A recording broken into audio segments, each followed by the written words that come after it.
नमस्कार, स्वागत है आप सभी का लाइव 24 में और मैं हूं आप सबके साथ दिशा कटारिया। शुरुआत करते हैं आज की बड़ी खबरों से। पीलीभीत में आयोजित बांसुरी महोत्सव में विश्व की सबसे बड़ी बांसुरी बनाने का रिकॉर्ड कायम किया गया।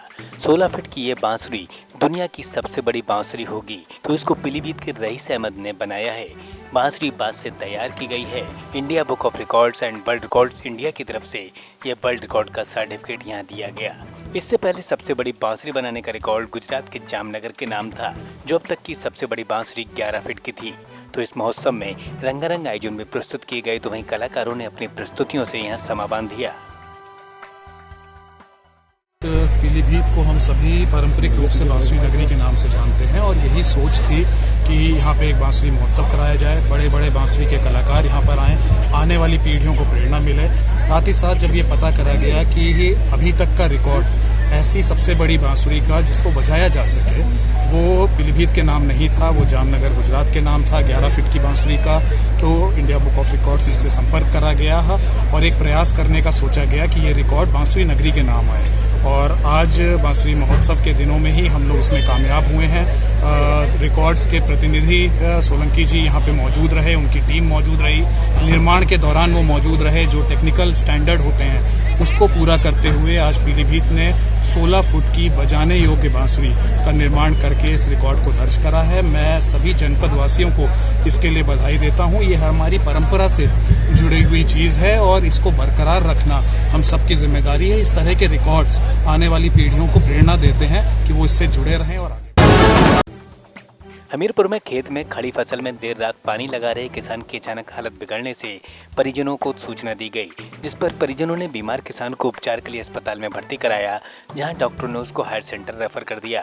तो वहीं रास्ते में किसान ने दम तोड़ दिया।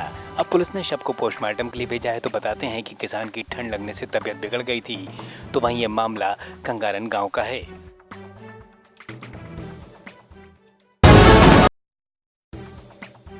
मुरादाबाद पुलिस पर युवक को 3rd डिग्री देकर मारने के आरोप लगाते हुए परिजनों ने शव को हाईवे पर रखकर जाम लगा दिया।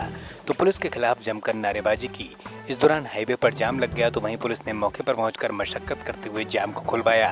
तो वहीं आलाधिकारियों ने मौके पर पहुंचकर कार्रवाई का आश्वासन दिया है।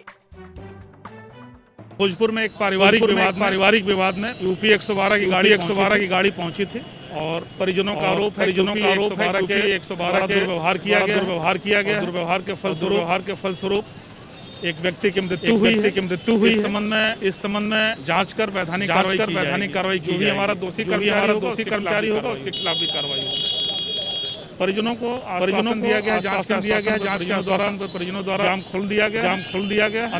यातायात व्यवस्था समान रूप से। मेरे लड़के का मियाँ बीवी का झगड़ा हो गया थोड़ा सा, उसके बाद उसने अपने भाई को फ़ोन कर दिया। भाई ने 100 नंबर को फ़ोन कर दिया। 100 नंबर वालों ने मेरे लड़के को अच्छा खासा उठा के लाए और गाड़ी में मार दिया। मियाँ बीवी के झगड़े में मार दिया। एक बात सोचो, कोई कत्ल का मुकदमा, डकैती का मुकदमा है तो लाओ। और मेरा एक लड़का प्रधान है, तब उसके पास जा रहा था, मेरे भाई से बात करा दो। अरे भैया, गांव सेहल, थाना भोजपुर। यार तुम कैसे प्रेस वाले हो, बता तो रहा हूँ मैं। आप क्या चाह रहे हैं? आप क्या चाहें बताओ। अब चाह रहे हैं सर, जिसने मारा है, जो 100 नंबर वाले थे, उन 100 नंबर वाला को बुला के यहाँ पे 100 नंबर पुलिस लाएगी। अगर मैं कत्ल कर देता, नहीं, अगर ये मेरा लड़का कत्ल कर देता तो मेरे पूरे परिवार को ही उठा लाते, मेरे पूरे परिवार को उठा के लाके बंद कर देते। अब तक तो गांव में ही मारा था, गांव में मेरे बच्चों के सामने मारा है। घर से सही लेकर आ रहे थे। मत्स्य पालन कराने के नाम पर ठगी करने वाले गिरोह को यूपी एसटीएफ ने धर दबोचा है। तो बता दें कि 14 महीनों में रकम को दुगना करने का झांसा देकर 300 लोगों से यहां ठगी को अंजाम दिया गया। तो वहीं करोड़ों की ठगी को अंजाम देने वाली mountain alliance private limited company के डायरेक्टर विश्वनाथ प्रसाद निरंजन को पुलिस ने हिरासत में लिया है। तो आरोपियों के पास से 4 मोबाइल, ATM, चेकबुक व अन्य दस्तावेज भी बरामद किए गए हैं। एसटीएफ की टीम के द्वारा आज 2 लोगों की गिरफ्तारी की गई है, जिनमें एक का नाम है विश्वनाथ प्रसाद निषाद और दूसरे हैं निरंजन पुत्र शंकर। ये दोनों थाना पलिया कला, जनपद लखीमपुर के रहने वाले हैं। और इन दोनों के द्वारा एक माउंटेन अलायंस प्राइवेट लिमिटेड नाम से कंपनी बनाई गई थी, जिसमें मत्स्य पालन के नाम पे इनके द्वारा लोगों से पैसे जमा करा के और उनको 14 महीनों में दुगना करने की स्कीम बता के और करीब 300 लोगों से इन लोगों के द्वारा 10 करोड़ रुपए अपने अकाउंट में जमा कराए गए। और शुरुआत में इनके द्वारा उन लोगों को पैसा रिटर्न भी किया गया और कुछ लोगों को धन दुगना करके भी दिया गया। कुछ लोगों को इनके द्वारा कई इनाम भी दिए गए, जिसमें कि 4 व्हीलर गाड़ियाँ और तमाम इस तरह के संसाधन थे। और इस तरह की एक स्कीम बना के लोगों के द्वारा लोगों को ठगा गया। कुछ जगह इन्होंने तालाब भी बनाए हैं मत्स्य पालन के नाम पे, जिसमें भी कुछ एक्सपेंडिचर इनके द्वारा किया गया। और करीब इस पूरे कार्रवाई के दौरान इनके द्वारा करीब 5 से 6 करोड़ रुपए का एक घोटाला इन लोगों के साथ में किया गया, जिनको कि पैसा वापस नहीं दिया गया। और जब इनसे लोगों के द्वारा पैसे मांगे गए तो इन लोगों के द्वारा अपने अकाउंट से ये सारी चीज़ें बंद कर ली। आज एसटीएफ की टीम के द्वारा इन लोगों को गिरफ्तार करके जेल भेजा जा रहा है और इनसे डिटेल इंटरोगेशन के दौरान में जानकारी मिली है कि इन लोगों के द्वारा करीब 300 लोगों को इन लोगों ने पिछले 2 साल में ठगा है। ये एक बहुत बड़ी एसटीएफ की कार्रवाई है, जिसमें कि इस तरह के जो ऑर्गेनाइज क्राइम करने वाले इन 2 व्यक्तियों की गिरफ्तारी करके आज इनको जेल भेजा जा रहा है। भाजपा प्रदेश अध्यक्ष स्वतंत्र देव सिंह की प्रेस कॉन्फ्रेंस का आयोजन प्रदेश कार्यालय पर किया गया। इस दौरान भाजपा की यात्रा का आगाज किए जाने की बात को कहा गया, तो वहीं इस यात्रा को जेपी नड्डा हरी झंडी दिखाकर रवानगी देंगे। इस दौरान धर्मेंद्र प्रधान के साथ कौशल किशोर व अन्य पार्टी के नेता यहाँ पदाधिकारी मौजूद रहेंगे। तो इस यात्रा के माध्यम से सरकार की उपलब्धियों को जनता तक पहुँचाने का काम किया जाएगा। इसी के साथ दूसरी यात्रा मथुरा से रवाना होगी, जिसको सीएम योगी हरी झंडी दिखाएंगे। तो तीसरी यात्रा झांसी से शुरू होगी, जिसमें रक्षा मंत्री राजनाथ सिंह सहभागिता करेंगे।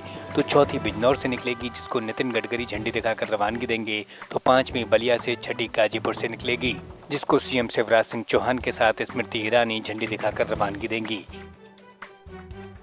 भारतीय जनता पार्टी कल से यानी प्रदेश में 19 दिसंबर से प्रदेश में 6 यात्राएं और 6 स्थानों से जन विश्वास यात्रा शुरू करने जा रही है। इसके स्थान है बिजनौर, मथुरा, झांसी, गाजीपुर, अंबेडकर नगर और बलिया। भारतीय जनता पार्टी के राष्ट्रीय अध्यक्ष आदरणीय जगत प्रकाश नड्डा जी हिंदू राजा महाराजा सुहेलदेव, राजभर और रामायण मेला के प्रणेता डॉक्टर राम मनोहर लोहिया की जन्मस्थली अंबेडकर से यात्रा का शुभारंभ बड़ी सभा होने के बाद यात्रा का शुभारंभ होगा। उनके साथ में हमारे प्रदेश के चुनाव प्रभारी केंद्रीय मंत्री आदरणीय धर्मेंद्र प्रधान जी और हमारे केंद्रीय मंत्री राज्य आदरणीय कौशल जी साथ रहेंगे। अपना दल एस की संकल्प रैली में अपना दल एस की राष्ट्रीय अध्यक्ष और केंद्रीय मंत्री अनुप्रिया पटेल ने कहा कि वो चाहे सरकार में रहें या ना रहें, तो वहीं विपक्ष में रहते हुए भी गरीबों, शोषितों और वंचितों के लिए संघर्ष करती रहेंगी। झांसी के मऊरानीपुर मेला ग्राउंड में आयोजित अपना दल एस की विजय संकल्प रैली को संबोधित करते हुए उन्होंने कहा कि सरकारों में पिछड़ों को आरक्षण नहीं मिला था, जिसकी आवाज उन्होंने संसद में उठाई और 27% आरक्षण पिछड़ों को दिलवाया। इसी के साथ उन्होंने अपना दल को मजबूत करने की लोगों से अपील भी की। विजय संकल्प रैली की श्रृंखला का आयोजन पूरे प्रदेश के हर जनपद में किया जा रहा है और प्रदेश के हर जनपद में इसी प्रकार अपार जनसमूह अपना दल के विजय संकल्प रैली के कार्यक्रम में उमड़ रहा है। प्रदेश की जनता का समर्थन मिल रहा है और आज इसी क्रम में हम यहाँ मऊरानीपुर में आए हैं। आपके पार्टी के प्रत्याशी कहाँ उतारे जाएंगे? यूपी में लगभग भारतीय जनता पार्टी के साथ अभी सीटों के बंटवारे पे चर्चा चल रही है। जब उसका अंतिम स्वरूप सामने आ जाएगा, स्पष्ट हो जाएगा, तो आपको सबको सूचित किया जाएगा। जो अभी भारतीय जो सपा से जो अभी उनका बैठक हुई है उनकी शिवपाल जी की, अखिलेश जी की, इस पर आप क्या कहेंगे? नहीं, कोई परिवार एक हो रहा है तो इसमें हमें क्या समस्या हो सकती है, तो अच्छी बात है। कोई प्रभाव पड़ेगा कुछ इसको लेकर?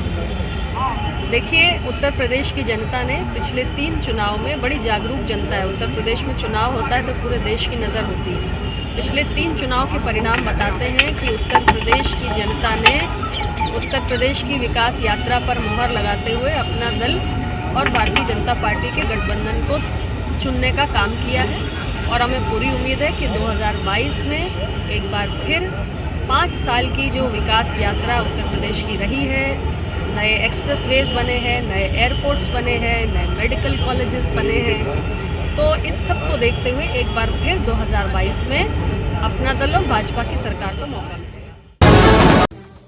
रक्षा मंत्री राजनाथ सिंह की जन विश्वास यात्रा के उद्घाटन से पूर्व झांसी में रक्षा मंत्री का विरोध प्रदर्शन देखा गया। तो वहीं इस दौरान बुंदेलखंड निर्माण मोर्चा के कार्यकर्ताओं द्वारा यहां केंद्रीय मंत्री का पुतला फूंककर विरोध दर्ज कराया गया। तो बता दें कि निर्माण मोर्चा के अध्यक्ष भानु साय को हाउस अरेस्ट किए जाने पर कार्यकर्ताओं में रोष था।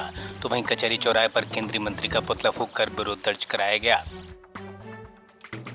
हमने रक्षा मंत्री राजनाथ सिंह का पुतला फूंक के उनको उनका किया हुआ वादा याद दिलाने के लिए हम लोगों ने राजनाथ सिंह का पुतला फूंका। और जबकि हम लोग इस पक्ष में नहीं थे, लेकिन कोई भी मंत्री आता है, कोई भी नेता आता है तो हमारे केंद्रीय अध्यक्ष भानु साय जी को हाउस अरेस्ट कर दिया जाता। हम लोग टॉप 10 क्रिमिनल हैं, हम लोग बदमाश हैं, हम लोग क्या हैं, ये हमारी समझ में नहीं आता। मतलब सरकार इतना डरती क्यों है? ये सरकार इतनी कमज़ोर सरकार है जो विरोध और विरोधियों को झेलने की स्थिति में नहीं रहती है। इसलिए हमने आज प्रतीकात्मक कि जब भी आपने कोई भी नेता आता है, कोई भी मंत्री आता है, आप हमारे अध्यक्ष को हाउस अरेस्ट करते हैं, उसके विरोध में आज हमने राजनाथ सिंह का पुतला फूंक के उनसे ये कहा है कि हमारा जो आपने 2014 में वादा किया था, जो उमा भारती हमारी छोटी बहन है जो ये कह रही हैं, हम उसको पूरा करेंगे। आज 7 साल हो गए हैं राजनाथ सिंह, ये आप केंद्र सरकार में मंत्री हैं, तो हमारा जो आपने वादा किया है उस वादे को पूरा करो और ये उत्पीड़न कार्रवाई बंद करो। मेरे साथ इस बुलेटिन में इतना ही। देश दुनिया तमाम बड़ी खबरों के लिए देखते रहे Live 24।